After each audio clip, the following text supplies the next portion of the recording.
Okay. That's okay. That's okay.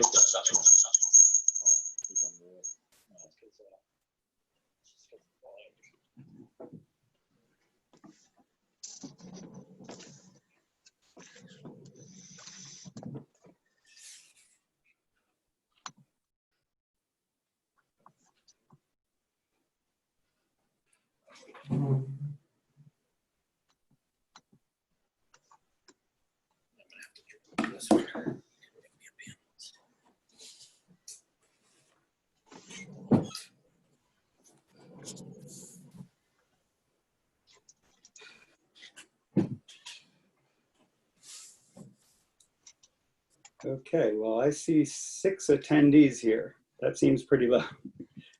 Thank you everyone for joining. So far we have 6 people that joined. I'm Steve Sciascia, I'm the town councilor. We have the developer here and his attorney and some of the engineers. I think we will just give this another minute or two, see if some other people join, and then we'll get started. Sure, sounds good.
Well, it is a surprisingly low turnout, I have to say.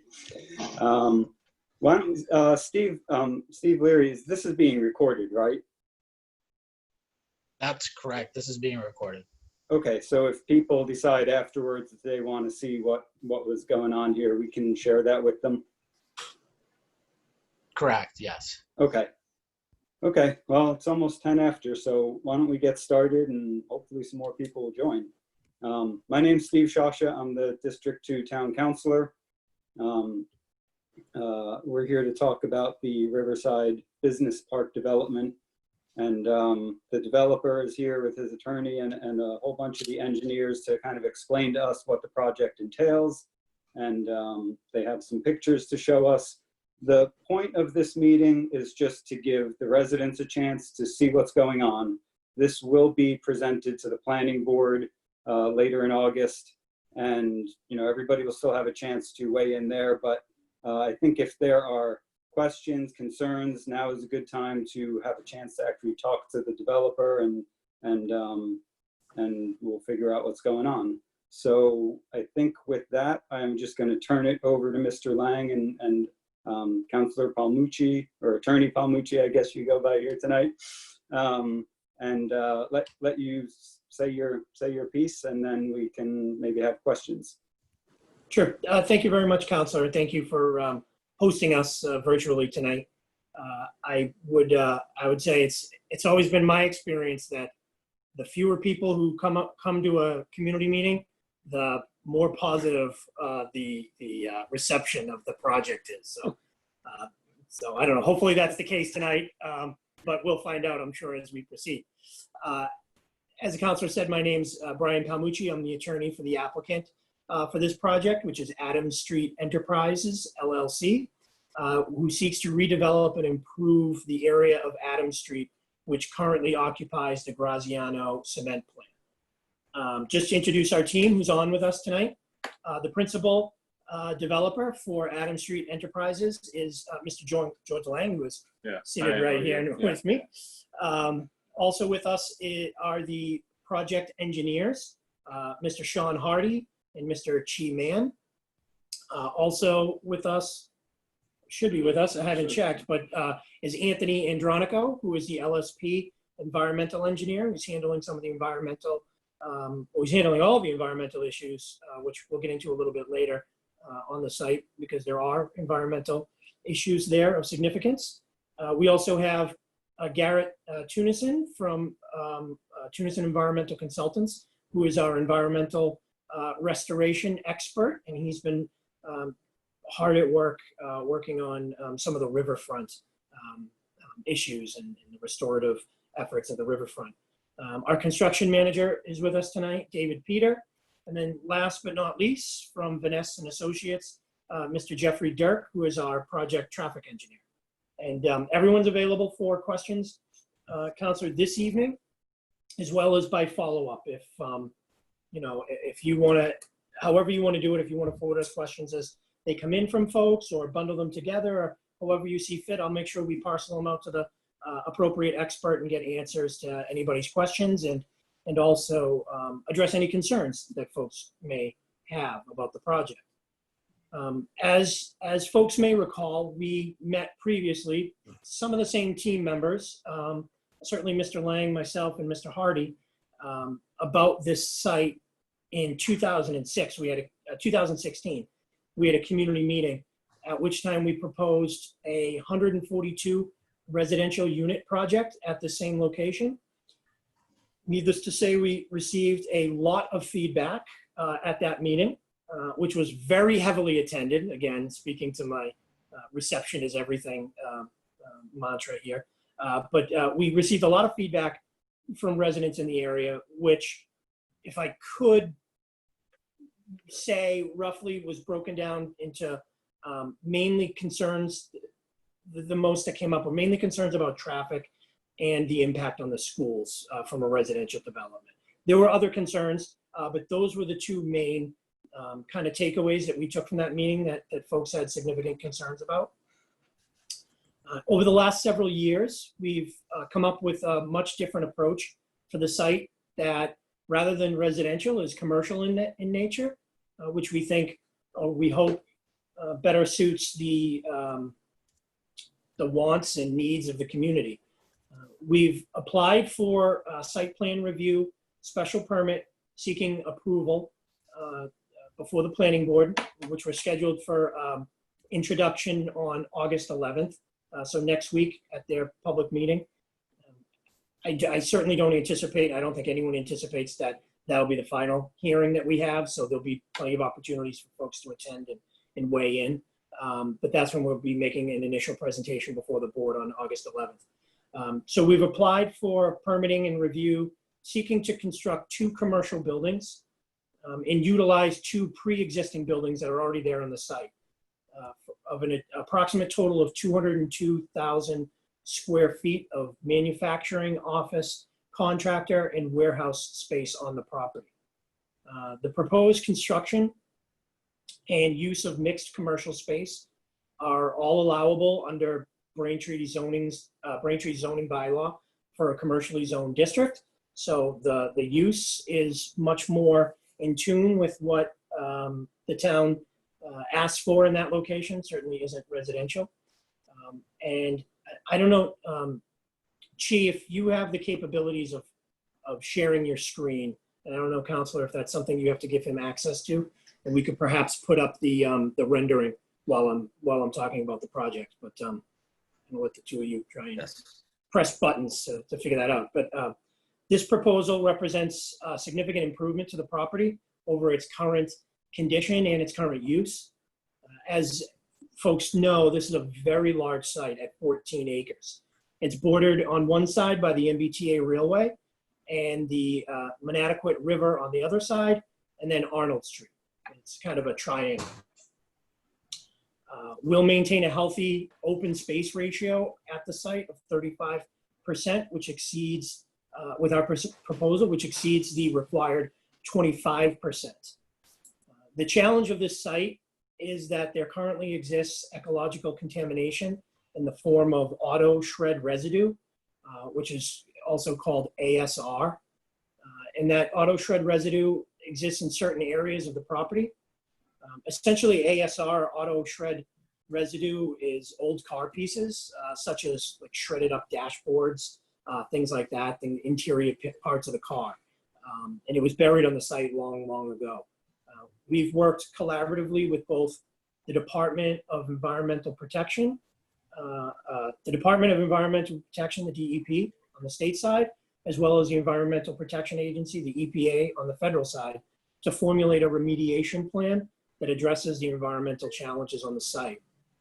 Additionally, there'll be a riverfront restoration aspect to the project, which will create a publicly accessible riverwalk along the river, as well as cleaning up the riverbank, exterminating invasive species and returning it to more of its natural condition. Chi, are you able to share your screen and show those renderings? Steve Leary from the mayor's office. Sorry, can you, I think Chi is panelist 1. Can you allow him to share his screen? Yep, no problem. Great, thank you. So as I had said, I'll just talk while we continue with this. As I had said, we've worked collaboratively with DEP and EPA. The site itself is currently zoned for commercial use. And this proposal would create what we're calling the Riverside Business Park, which would consist of a building that already exists, which is about 1,300 square feet. It's an office building, or would be used as an office building. Another existing building, which is a 12,000 square foot warehouse. So those 2 buildings are already existing on the site. And what we're proposing is to construct a new approximately 50,000 square feet contractor space building, as well as constructing approximate 140,000 square foot building. That large building, the 140,000 square foot building, would house about 70,000 square feet of manufacturing space and about another 70,000 square feet of warehouse space. And the ideal situation would be finding one major tenant to take over the entirety of that building. I think that's Mr. Lang's hope, to lease that building out in the future. The fully built business park, we expect will see an estimated 485 car trips in and out each day. Yeah, I just put the screen up right now.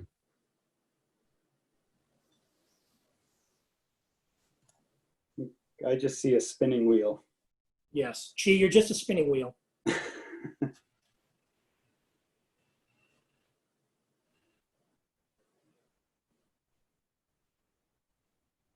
So 485 cars in and 485 car trips out each day. There we go. We can see your screen now, Chi. I don't know what you're showing us. That would be approximately 145 car trips in the weekday AM, the morning peak period, and 164 in the evening peak period. The site will provide approximately 338 parking spaces, which exceeds the 245 parking spaces required by Braintree zoning code. So there's plenty of parking on the site. In an effort to mitigate any impact that the business park would have to the area, we propose to improve the signals at Elm Street, at Middle Street and Elm Street, and at Adams Street and Hawthorne Street, Hawthorne Road. We'd seek to develop 2 optimized signal timing and phasing plans for the morning and evening peak periods. The lights currently operate on 1 phase only, which doesn't necessarily take into account the volume and direction of traffic and the differences between the morning and evening commutes or in the evening peak periods. All right, there we go, Chi. That's what you're seeing on the screen now being provided by one of our architects is a site plan for the site. You can see it has a the site has sort of a pyramid shape or a triangle shape, sorry. You can see the first 75,000 square foot, 50,000 square foot building up front's kind of U-shaped, and then the 140,000 square foot building towards the back, which is one longer building.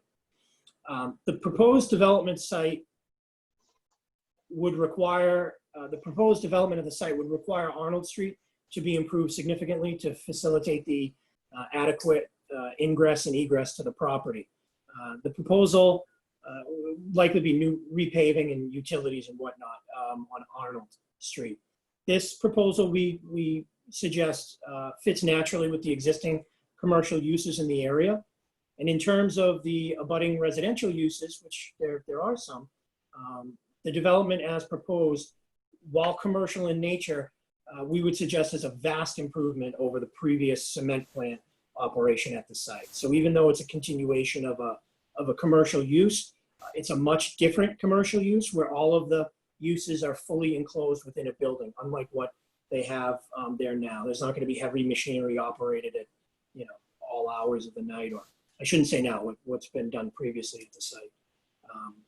There will be a significant reduction as a result of this proposal versus the prior use in off-site impacts from noise, odor, smoke, dust, vibration, and glare. So we believe that this project, the Riverside Business Park, would provide a terrific place for small businesses in Braintree, existing in Braintree or looking to relocate to Braintree, to provide a premier kind of use of both warehouse, light manufacturing, and some office space.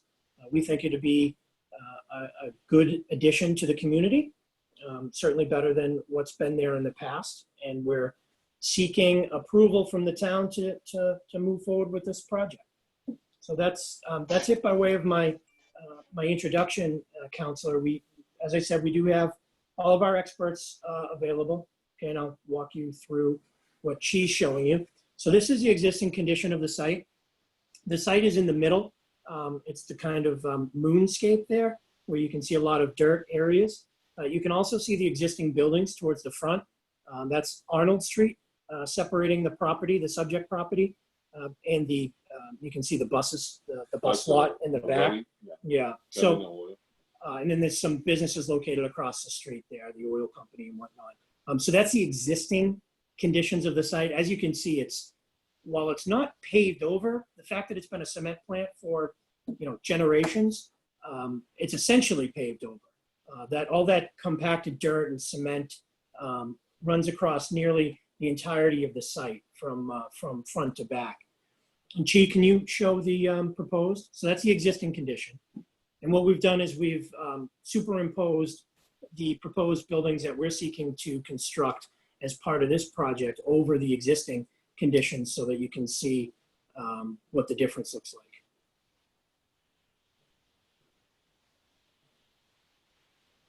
You able to scroll down there, Chi, or are you keeping us in suspense? A different view. Okay, can you just scroll down more? We can't really see the Yeah, proposed. I think Chi's having trouble with his internet. If you want to allow me, panelist 2, to share it, I have those same files, and I think I've got a little better connection. Mr. Leary, could we help facilitate that, panelist 2, to share the screen? Absolutely.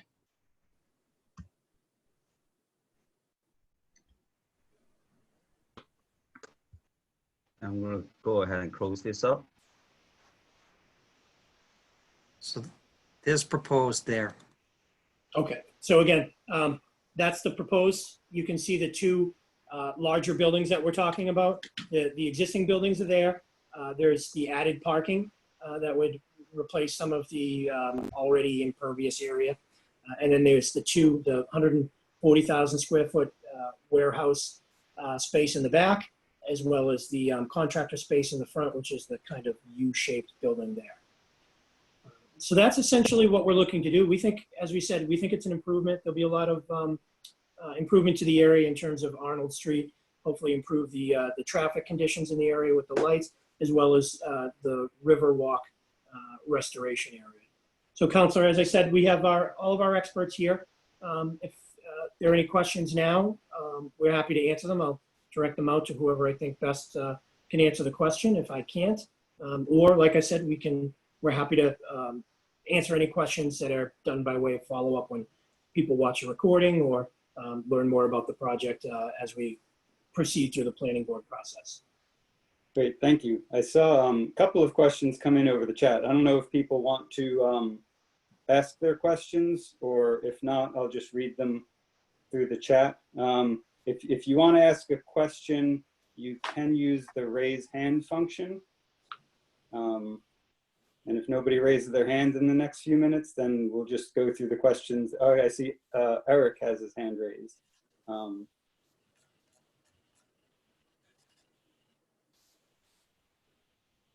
Okay. Hi, Steve. There you go. You should be able to talk now, Eric. Okay, thank you. What's the intended purpose of the warehouse and the business? Is there going to be any chemical processing or stuff like that, or is this all safe? Sure. It's a good question, Eric. Thank you. Chemical processing, it's not heavy industrial use. The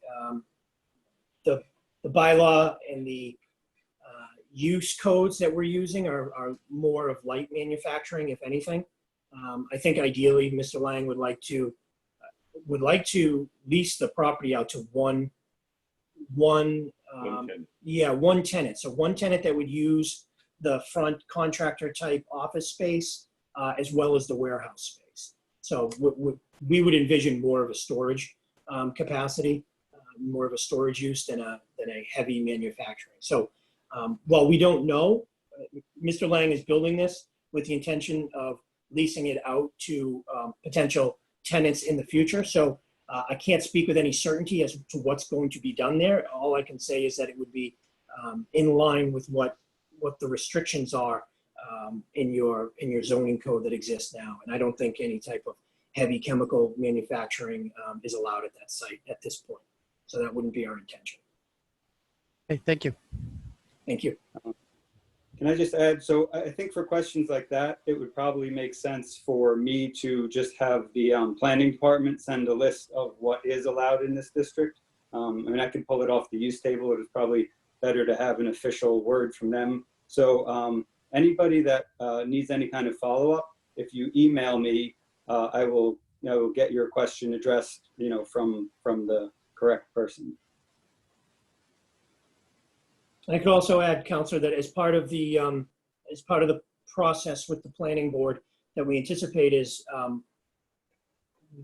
the traffic calculations and parking calculations are all dependent on the type of uses that you propose. So we have proposed certain percentages of uses for, like we said, office, warehouse, storage. Those are all spelled out in our filings.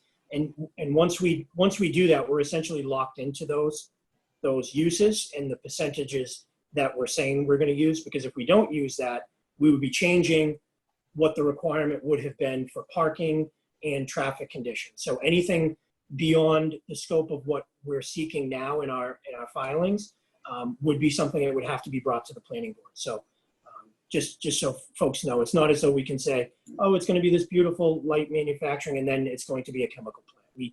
We wouldn't have the capacity to do that. Okay. I don't see anybody else with a hand raised. There was another question that, M. Riley. And you had a question. Let me see if I can unmute you. Oh, there you go. You should be unmuted. Okay, great. So I'm looking out my window right now, and that was my question that went up there as to how tall the larger building would be. I've looked at all the plans. I've looked at the traffic study. Right now, it looks great outside because all I can see is trees. In another 4 months, it will be different. So my concern is, number one, is there a behemoth of a building looking down on it's only about 10 houses that will be impacted here between Adams Street and Commercial Street, number one. Number two, the lighting plan and the plantings. A mistake that was made when the rail went in was that nobody paid attention to what was going on near the rail. So what should have happened is some sort of fencing or plantings at that time to mitigate sight and sound. As far as the lighting, the Manatee Village right now can't see it, Braintree Village can't see it. However, as soon as the leaves come off the trees, they've got blaring lights that come flying through about 6 houses worth of windows here. So my concern would be that we have down lighting only, that it doesn't flash back out at the residences either on this side or over towards the other side, maybe the end of Arnold Street that's got a few houses on it there. The traffic concern is a totally different piece because part of the traffic study suggests taking down a stop sign at the intersection of Commercial and Adams Street, which would be tragic at bare minimum. That's not as part of this project, but it was in the traffic study that I read that went with this project. So that's another issue entirely. So that's all I have.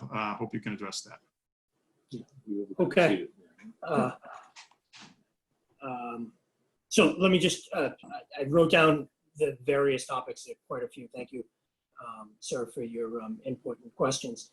I can answer a couple and then I'm going to kick it over to Sean Hardy, who I think can, or Chi Man, who can speak to the height of the buildings, the buffer, that kind of thing. But in terms of the lighting plan, yes, it'll all be down facing lighting. It'd be typical of what you see in a standard office park with any parking lighting or exterior lighting would be pointed down. Also, I think a big difference between what you're saying, where you're getting some glare from an existing residential project, is this is a commercial project, so the lighting would be less at night when you're at your home, right? There'd be some exterior lighting, but it wouldn't be to the same extent that you would anticipate when it was fully functioning and operational during the daytime.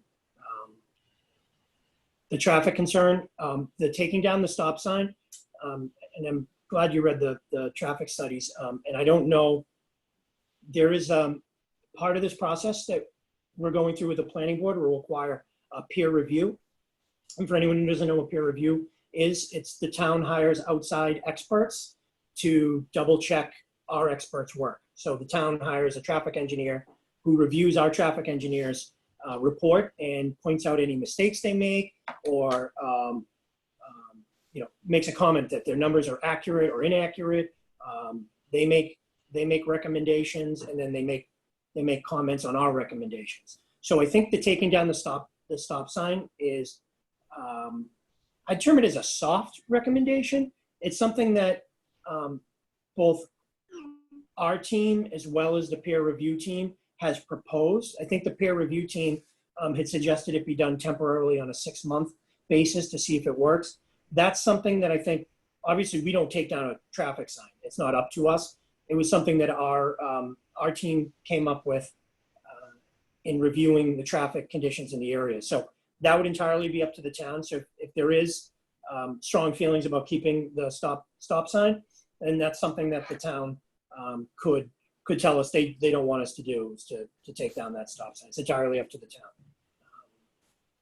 So I addressed the lighting, stop sign. I guess at this point, I would kick it over to Sean, if you can talk about the buffer with the railway and how tall the buildings would be.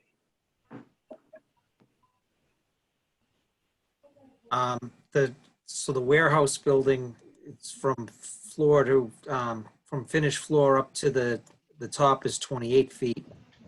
And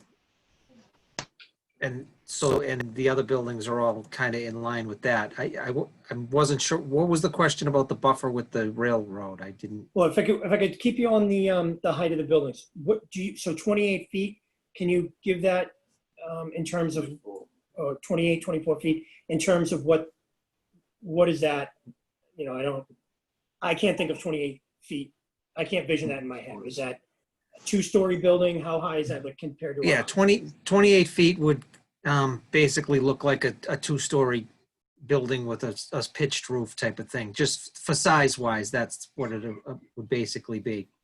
And do you know roughly off the top of your head the height of the concrete plant that currently exists? Is it more or less than 28 feet, to give folks a sense of? Oh, it's way more than 28. Yeah. Okay. 50 feet.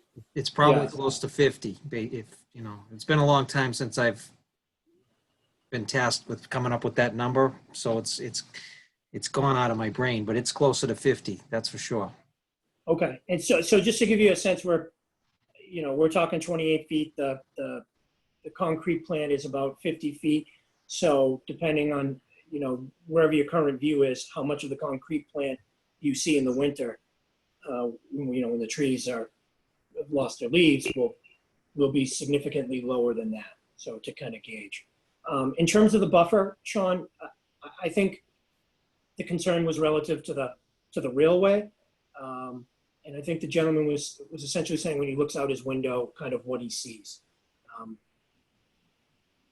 We're not doing anything. We're obviously not touching the railway, right? The railway bed is staying the same, and we're lower than, right, the site. Can you talk about the topography of the site and how that interacts with the railway?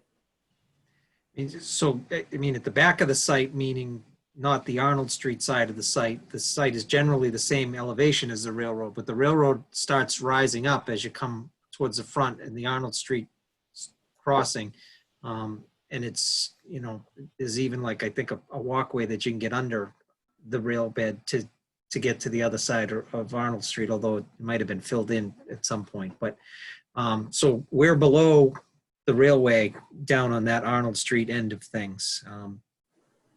It's a significant slope. So existing conditions now, there's an earthen ramp almost that was up there that's how they were feeding the hopper for the concrete plant. So we're well below that. Our base elevation is Arnold Street, and we're coming up only, like we said, about 28 feet higher than that compared to what coming up that existing grade off of Arnold Street, up that about 50 feet for that, for the batch plant. Okay, thank you. Hopefully we answered the gentleman's question. I trust if we didn't, he'll let us know either now or by email or phone call. I see a hand up again. Mr. Riley, did you want to follow up on that? I do. I'm not talking about the railroad. I'm using that for comparison, that no buffer was put to this side.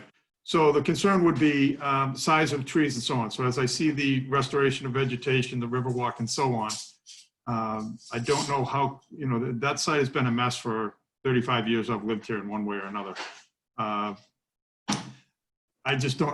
was trying to figure out what the plantings would be along the river, the height of those, would those, eventually block sight of a 28, a 2.5-story building basically, or a 2-story building, again, for the 10 houses that are impacted by that.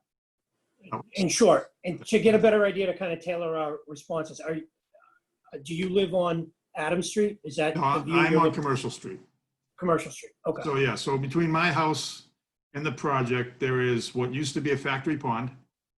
Then there's the Four River Spur, and then the river, and then the site. So, you know, when things are blowing, we get all the dust and always have. We can't see the concrete plant from here. And pretty much nobody that lives in, you know, from the Adams Street rail tracks to the Commercial Street rail tracks has been able to see the plant per se. We've all been impacted by noise, dust, et cetera, for forever. You know, the concern, of course, would be how does that new view change? How does that, you know, we're not going to get dust anymore, but we haven't had it for 6 or 7 years now anyways. But, you know, what would be the short-term and then more importantly, the long-term impact view-wise from here? Will the trees grow such that that building won't matter in 6, 8, 12 years? Sure, I think we better understand. And I actually will kick it over to Garrett, who can speak, Garrett Tunison, who can speak to what the plantings are and what their height is. But I will just, by way of preface to Garrett's comments, say that if you can't see the cement plant now, then you're not going to be able to see these buildings because they are so much lower than what the cement plant, you know, the top of the cement plant is.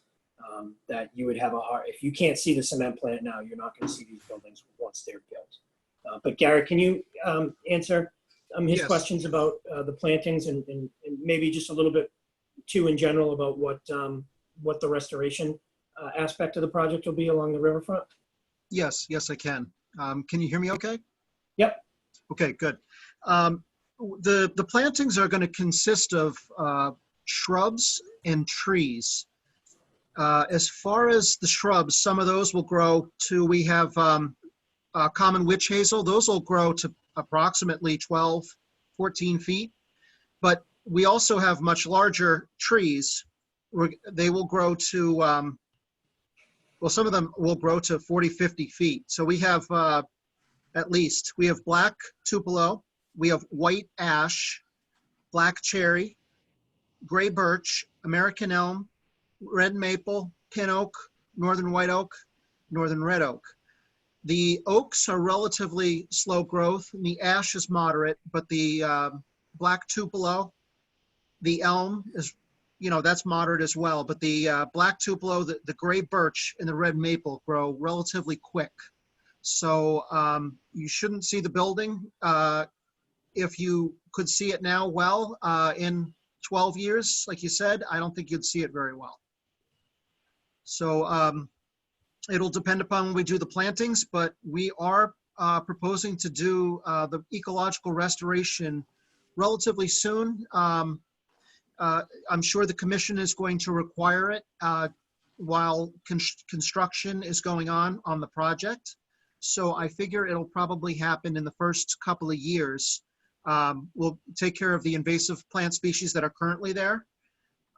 Some areas will have to, are going to involve the hazardous removal, hazardous materials removal as part of the remediation.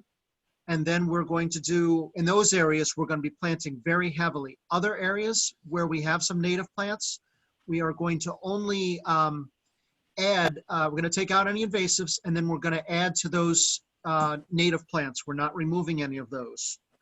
Only in the areas where we have to remove the hazardous materials. So, Thank you, Garrett. you're welcome.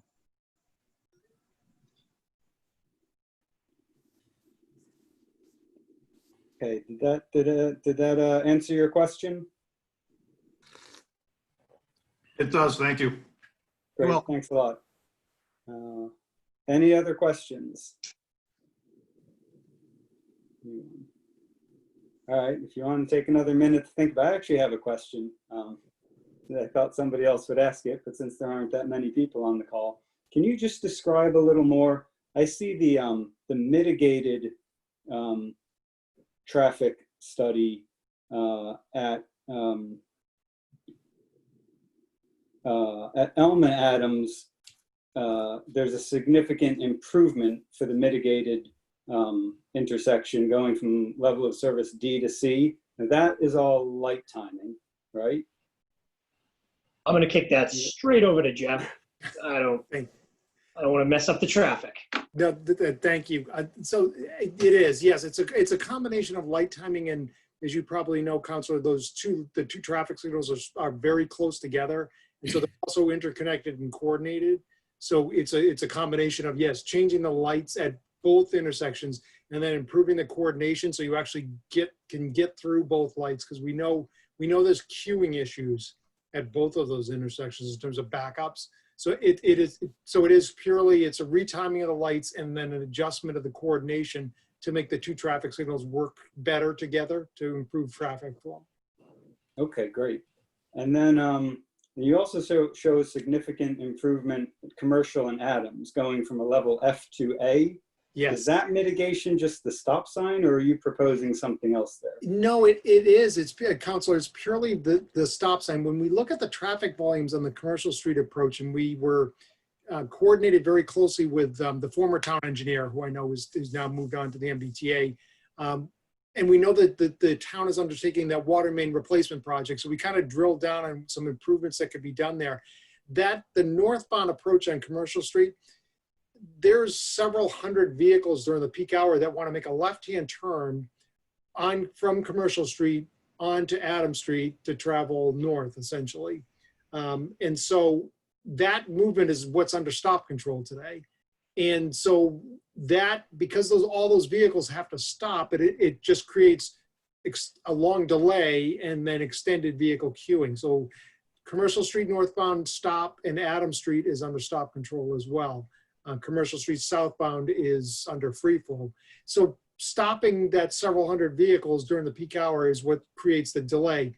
Removing the stop sign results in a dramatic improvement there because we're not stopping the major movement at the intersection. Now, I agree with the prior commenter who was saying, there may be some issues with that. So as our attorney Lang had mentioned, we did have the town has undertaken a peer review of our traffic study, and they did focus in on that intersection and those specific improvements. And so we're looking at or agreeing to undertake a test of, let's remove the stop sign and monitor it with the police department. So we're not just going to go and do it as was described. We would do it under the guidance of DPW and the police department. And then as a part of that removal, it would be just a test. We would monitor traffic flow, pedestrian flow, and any motor vehicle crashes that might happen there in conjunction with the police department to determine, is it a success or does the stop sign need to go back? So that's one of the things that we've agreed to undertake, and the peer reviewer has suggested that as well. We also have suggested some geometric improvements to try to improve or shorten the pedestrian crossing distance to get across Adams Street to the park, because we want to make sure that that's safe as well. So those are all things that you'll see in the peer review report. But yes, it's a long way of getting to answering your question of, if we remove that stop sign, the major approach, those vehicles don't need to stop anymore. And so the delays go down dramatically. Okay. Yeah, I'd love to hear what the town engineer or what Jim Arsenault has to say about that. That just on paper, that is a pretty dramatic improvement. And then my last question, also on traffic, the cars turning left coming out of Arnold Street onto Adams is a pretty significant number, right? Is it possible to put a light there, or is any consideration given to putting a light there? Is it too close to the intersection? Because it's just the left turns, those are always the ones that kill you. Yeah, so we have to, in order to install a traffic signal, we have to meet state and federal criteria. So it's based on the volume of traffic that's coming out of the site. And we don't meet those criteria, I guess, is kind of the short answer. So even if we wanted to, we couldn't do it. But there is that complication of what you had said, which is we are reducing the queuing at the traffic signals to the west of the site. But if we introduce a traffic signal here, the whole issue of the coordination of it, we'd have to coordinate with the other traffic signals. And it's not something, given the close proximity, plus the complexity of the other two traffic signals that are coordinated, would be very difficult to add a signal into that system. But again, we don't meet the criteria to be able to actually do it. Okay, fair enough. All right, well, any other, oh, Mr. Riley, you have your hand up again. Okay. Me again. Tell you. Same intersection question. So I don't know that they're still on file or not.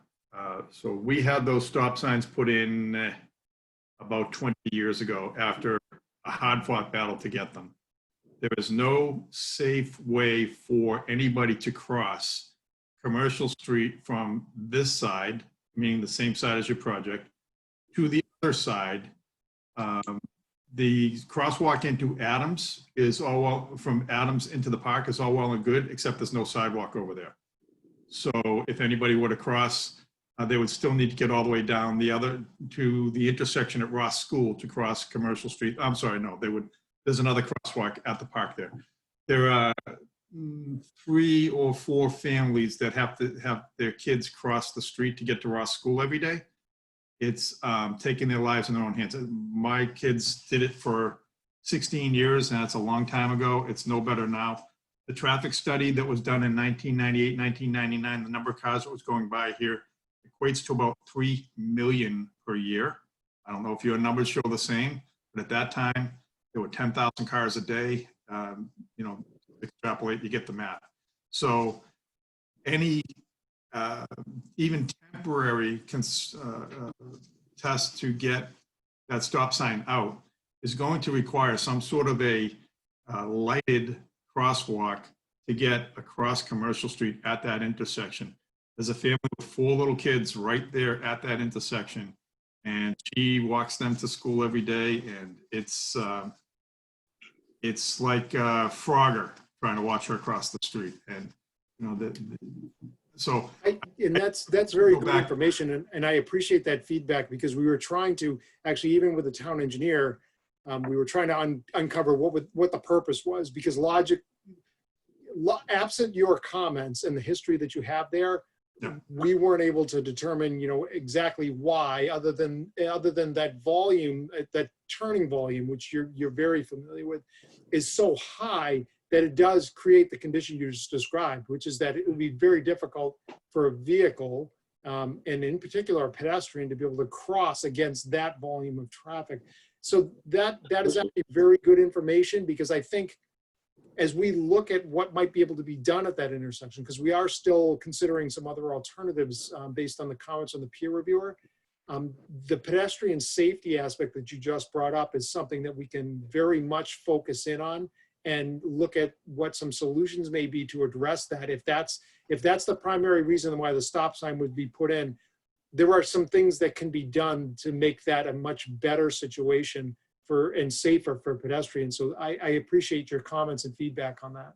yeah, because there are a lot of people who walk up from Braintree Village to catch the bus. That's the nearest public transport for them, is the bus at the intersection of Haywood Elm and Commercial. So, you know, when people are working, there are dozens of people who go up that way every day to catch a bus to work, in addition to folks who are just traveling, and people who come up Adams Street who have to get their kids to Adams School, again, have to get across at that intersection. Yeah, well, thank you again. I very much appreciate that feedback, because it'll guide us as we come up with some recommendations. And you know, it's not, as you probably have said, it's not just about moving traffic. And so we want to make sure that if we're doing something, we obviously don't want to create a safety issue. But now that I know kind of what the reasoning was behind the stop sign, we can look at some specific measures to address pedestrian safety. And Counselor, I see that in the chat box, Susan Gardner had a question. Has the land been perked? What does the conservation team think about the project? And I'll kick it over, if I may, I'll kick it over to Garrett, who may be able to shed some light on that, and then perhaps to Sean as well about, I think that the land being perked is related to the flooding, the flood capacity. So Garrett or Sean, do you want to answer that question? We haven't yet filed a notice of intent with the Conservation Commission, but we will be proceeding before them simultaneously as we proceed with the planning. Yes, as far as conservation, the Conservation Commission has actually been out to the site. As far as the what we're proposing for mitigation, they are on board with. It's something that I proposed a long time ago, even with the other project. That has not changed. Everything we said we would do, we're doing here with this project. The only thing we've done is we've added some more trees because of the new buffer zone. If you cut down trees, you have to replace them. So, and we're doing that in accordance with the bylaw. Except for we're going with some smaller trees in a few areas just because of the slopes that they're going to be planted on would create more of an issue. But other than that, and they're on board with that. We've already talked about that. So everything that we're proposing, they're on board with. As far as the land subject to flooding or the 100-year flood zone, we are working, of course, in the what's called the bordering land subject to flooding. That's how it's regulated as under the Wetlands Protection Act, the 100-year floodplain. We are going to impact some of that.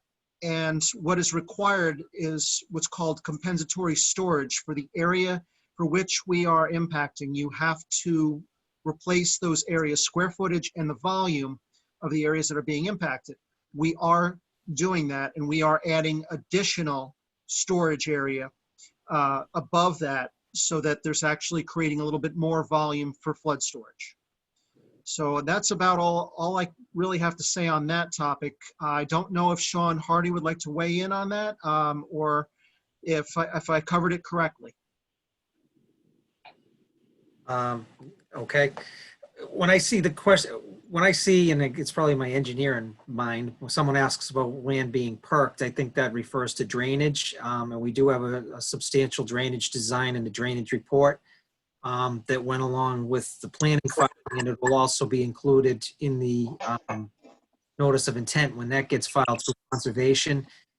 We did receive some comments, and we do need to make some minor edits, but I think we're heading in the right direction for that. And as Garrett said, as far as the flood zone goes, we feel as though we've shown and demonstrated per the regulations compensatory flood storage. But as we get through the conservation process on that and get some more peer review and some feedback from some of the other departments, I think that will all be resolved in short order as well.